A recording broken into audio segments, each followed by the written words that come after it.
یہ جناب سلطنت عثمانیہ کا عروج ہے اور 1566 تک رہا. اس کے بعد پھر جمود کا پیریڈ آیا. تب آئیے آگے دیکھتے ہیں. اچھا اب اگلا دیکھتے ہیں اسٹیپ جس کو ہم جمود اب میں کہہ رہا ہوں 1566 to 1754 یعنی آلموسٹ 200 ایئرس کی یہ کہانی ہے. یعنی ہوا کیا تھا کہ سلیمان قانونی صاحب 1566 میں فوت ہوئے اور اس کے بعد پھر جتنے انہوں نے ایک انٹرنل کنٹرول بہت اچھے انہوں نے سلیمان قانونی صاحب نے بنائے تھے تو وہ کمزور ہوئے اور آہستہ آہستہ کرپشن آنی شروع ہو گئی. یعنی سلیمان قانونی صاحب کی آپ ان کی بکس کو آپ اگر پڑھ لیں تو انہوں نے کیسے اچھے طریقے سے انٹرنل کنٹرول کے پورے میتھڈز انہوں نے وہاں پہ اپنی بک میں لکھے ہوئے اور اسی کے مطابق وہ کوشش کرتے تھے کہ اتنی بڑی سلطنت کو میں چلا رہا ہوں تو اس کو چلانے کے لیے انہوں نے بہت اچھے انٹرنل کنٹرول چلے اور انہی کی بکس کو پھر یورپینز نے پڑھا ہے.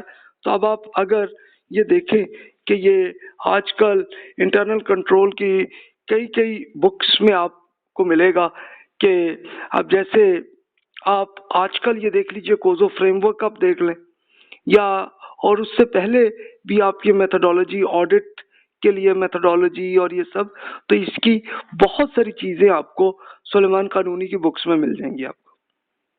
تو آپ خود میچ کر لیں کہ یعنی یہ نہیں کہ آج کل انسانوں نے انٹرنل کنٹرول کو سیکھا ہے اور یہ آڈٹ اور انٹرنل کنٹرول کو اچھا کرنے کے لیے جو بھی طریقے آج کل آپ کو جو طریقے بھی آپ کو ملیں گے تو اس کا بڑا حصہ آپ کو سلیمان قانونی صاحب کی بکس میں آپ کو مل جائیں گے کہ اب سے 500 سال پہلے وہ یہ کام کر چکے اور اسی کو ٹھیک ہے کہ پھر امپروومنٹ یورپینز نے کیا پھر اب آج کل اور امپروومنٹ آ رہی ہے.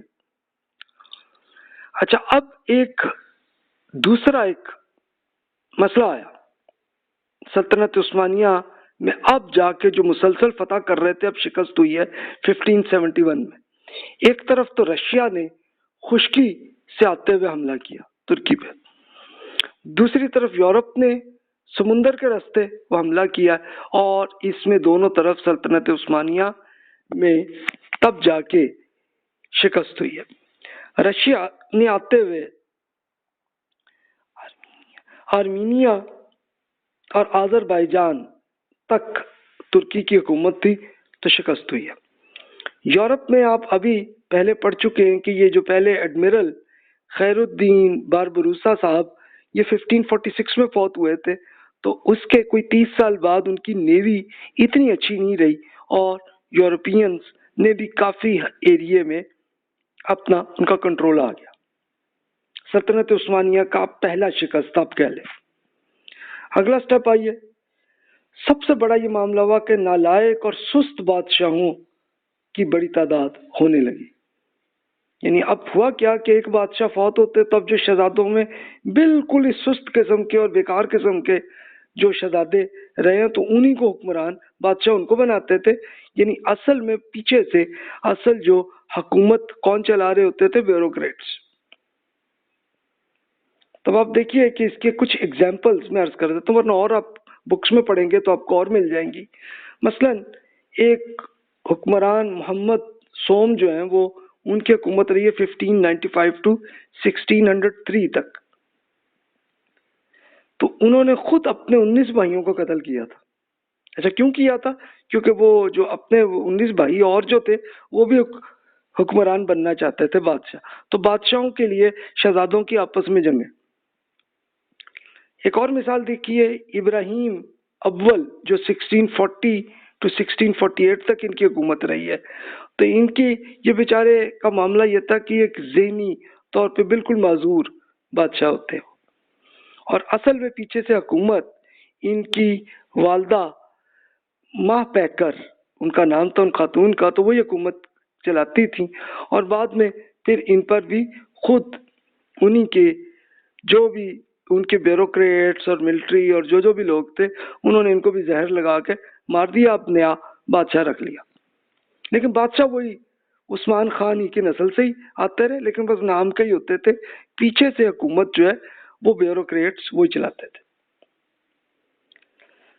اب ایک اور اسی ٹائم میں، بلکہ اس سے کچھ عرصہ پہلے، ایک بڑا فائنینشلی بہت بڑا زوال آ گیا، وہ یورپ نے کیا۔ یورپ کے دو بڑے ہیرو میں کہوں گا، ایک کولمبس اور ایک کو آپ کہہ لیں اسکوٹو گاما۔ ان دونوں حضرات نے، کولمبس نے 1492 میں ایک ریکوری کی ہے، اور انہوں نے کیا کیا ہے کہ یہ پرتگال کے تھے، اور سفر کرتے ہوئے انہیں یہ آیا کہ بھی ہم یہ نیوی کے لیے یہ جو سمندر جس کو ہمیں پتہ نہیں ہے اس کے آگے کیا ہے، تو مجھے لگتا ہے کہ یہاں سے ہم اگر چلیں تو ہم انڈیا تک پہنچ جائیں گے۔ تو انہوں نے یہ کیا کوشش، اور کرتے کرتے 1492 میں وہ امریکہ ریکور ہو گیا۔ تب جا کے پتہ چلا یہاں پہ بھی زمین ہے، اور تب جا کے پرتگال اور پھر یورپ کے اور بہت سے لوگوں کو ایک پورے امریکہ میں جا کے انہوں نے اپنی حکومتیں بنا لی۔ اچھا، دوسرا جو واسکو ڈا گاما صاحب نے، انہوں نے ایک یہ نیا راستہ ایسے ہی سمندر سے ہی انہوں نے افریقہ سے گزرتے ہوئے پھر الٹی طرف سے چلتے چلتے انڈیا تک پہنچ گئے 1498۔ تو اسے ہوا کیا؟ ہوا یہ کہ اس سے پہلے پورا بزنس سلطنت عثمانیہ کے راستے سے آتا تھا، کہ وہی ریشم والے روڈ کی طرف سے ہی سب بزنس چلتا تھا، لیکن اب وہ سمندر کے راستے یورپینز کا انڈیا اور چائنا سے تعلق بن گیا، اور وہ ادھر سے کرنے لگے، تو اب سلطنت عثمانیہ کی ایک اکانومی جو ہے اس میں ایک بڑا جھٹکا لگ گیا۔ دوسرا ایک اور معاملہ ہوا کہ خود مسلمانوں میں ہی ایرانی سلطنت نے حملہ کیا سلطنت عثمانیہ پہ، لیکن چلو سلطنت عثمانیہ میں کامیاب ہو گئے وہ 1632 میں، لیکن کمزوری تو ہو گئی ہوگی نا، ایران میں بھی کمزوری ہو گئی اور سلطنت عثمانیہ میں بھی کمزوری ہوئی۔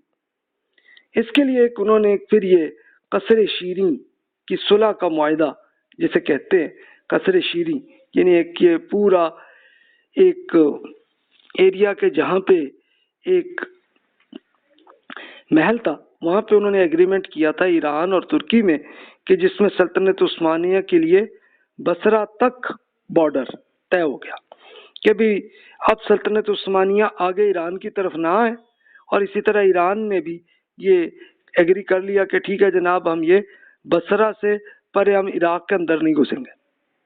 تو چلو اس کا ایک یہ فائدہ یہ ہو گیا کہ چلو سلطنت عثمانیہ اور ایرانی سلطنت میں ایگریمنٹ ہونے کے ساتھ آپس میں جنگیں ختم ہو گئی، یہ بڑا اچھا ایڈوانٹیج ہو گیا اس کا۔ یورپ میں مسلسل شکستیں ہوتی رہی، یعنی وہاں پہ اب یہ پولینڈ، لتھوانیا، ہنگری، آسٹریا، یہاں پہ سلطنت عثمانیہ کی حکومت تھی، انہوں نے بغاوتیں ہوئی لیکن ناکام رہی۔ 1683 to 1699 کا پیریڈ اس میں ہوتا رہا۔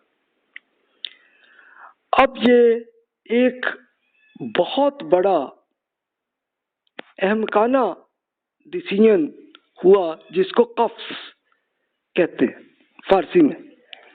قفس کا مطلب ہے کہ پنجرہ، یعنی اب کیا ہوا کہ شاہی حرم میں شہزادوں کی ساری زندگی خواتین کے ساتھ گزرنے لگی، اور شہزادوں نے جنگوں کو چھوڑ دیا۔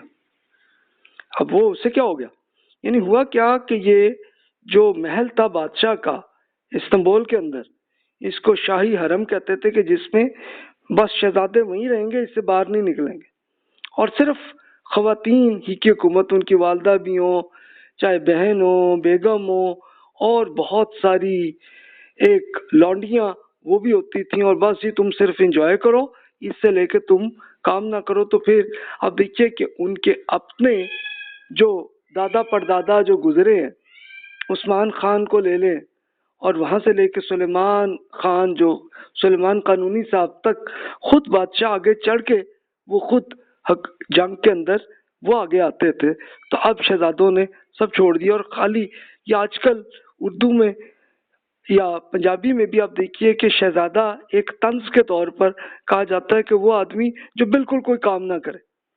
تو یہ اصل میں وہاں سے ہوا ہے یہ کہ جس کو قفس کہ جہاں پہ کیے بالکل شہزادوں کو صرف انجوائمنٹ تک رکھو، اس سے آگے کچھ نہ کرے. اور اصل میں پھر ہوا یہی کہ ان کی ملٹری اور بیوروکریٹس انہی کی حکومتیں وہی چلانے لگے. تو یہ ہوا.